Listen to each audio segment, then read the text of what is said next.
പല സംസ്ഥാനങ്ങളും അവരുടെ വികസനത്തെ പോലും അഡ്വർടൈസ് ചെയ്യുന്നത് ഇങ്ങനെയുള്ള ഹൈവേകൾ നല്ലതാണ് എന്നൊക്കെ പറഞ്ഞുകൊണ്ടാണ്. നമ്മൾ മുന്നേ കണ്ടിട്ടുണ്ട്. കേരളവും അങ്ങനെ തന്നെയാണ്. അപ്പം ഈ ഹൈവേ വന്നു ശരി തന്നെ, പക്ഷേ നമ്മുടെ നാട് ഒരുപാട് റൂറൽ കണക്ടിവിറ്റി ഉള്ള സ്ഥലമാണ്. ആ ഒരു റൂറൽ കണക്ടിവിറ്റി എങ്ങനെയാണ് ഉറപ്പിക്കുന്നത്? അല്ല, ഒന്ന് മലയോരം കേരളത്തിലെ പ്രധാനപ്പെട്ട വലിയൊരു പെർസെൻറ്റേജ് ജനസംഖ്യ താമസിക്കുന്നു, കാർഷിക മേഖല ആശ്രയിക്കുന്ന മലയോരം. ഈ മലയോരത്തിന് മാത്രമേ ഒരു ഹൈവേ, അതൊരു നാടിൻ്റെ സ്വപ്നമാണ്. അപ്പോൾ അതാണിപ്പോൾ നടന്നുകൊണ്ടിരിക്കുന്നത്. 1200 കിലോമീറ്റർ 13 ജില്ലകളിലൂടെ കടന്നു പോകുന്ന മലയോര ഹൈവേ. ഏറെക്കുറെ അതിൻ്റെ പല റീച്ചുകളുടെയും പ്രവൃത്തി പൂർത്തീകരിച്ചു വരികയാണ്. മലയോര ഹൈവേ വന്നു കഴിഞ്ഞാൽ കാർഷിക ടൂറിസം മേഖലയ്ക്ക് ഒരു ഉണർവുണ്ടാകും.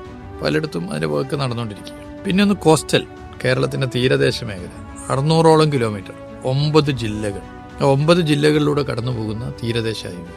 50 കിലോമീറ്റർ ഇടവിട്ട് ടൂറിസ്റ്റ് കംഫർട്ട് സ്റ്റേഷനുകൾ. അപ്പോൾ ദീർഘദൂര യാത്രക്കാർക്കൊന്ന് ഇറങ്ങി ഒന്ന് ഫ്രഷ് ആവാനും വിശ്രമിക്കാനും ഒക്കെ ഉള്ള സൗകര്യം.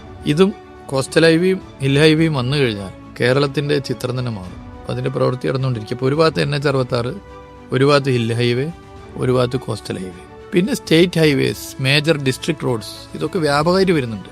ബഡ്ജറ്റിനകത്തും ബഡ്ജറ്റിന് പുറത്തും കിഫ്ബി ഫണ്ടിങ്ങോട് കൂടി നിരവധി റോഡുകൾ കേരളത്തിൽ ഈ 9 കൊല്ലത്തിനിടയിൽ വന്നു. വലിയൊരു ചേഞ്ചാണ്. പാലങ്ങൾ സർവ്വകാല റെക്കോർഡാണ് ഈ 9 കൊല്ലം എടുത്തു കഴിഞ്ഞാൽ. ഈ ഗവൺമെൻറ് വരുമ്പോൾ ഞങ്ങൾ 5 കൊല്ലം കൊണ്ട് ഒരു 100 പാലത്തിൻ്റെ പ്രവൃത്തി പൂർത്തീകരിക്കണമെന്ന് നിശ്ചയിച്ചത്. ഈ CMTയിൽ അതൊക്കെ പ്രത്യേക അജണ്ട വെച്ചു എല്ലാ മാസവും ചർച്ച ചെയ്തു. 100 പാലം എന്നുള്ളത് ഒരു 3.5 വർഷം കഴിഞ്ഞപ്പോൾ തന്നെ അച്ചീവ് ചെയ്യാൻ പറ്റി. ഇപ്പോൾ ഏകദേശം 149 പാലമായി. ഞങ്ങളത് 200ൻ്റെ അടുത്ത് പിടിക്കാനുള്ളൊരു വലിയ ശ്രമത്തിലാണ്. അപ്പോൾ ഇതൊക്കെ കേരളത്തിൻ്റെ പശ്ചാത്തല വികസന മേഖലയിൽ ഈ സമീപകാലങ്ങളിൽ വന്നിട്ടുള്ള ഈ 9 വർഷക്കാലത്തെ മാറ്റമായിട്ടാണ് നമുക്ക് കാണേണ്ടത്.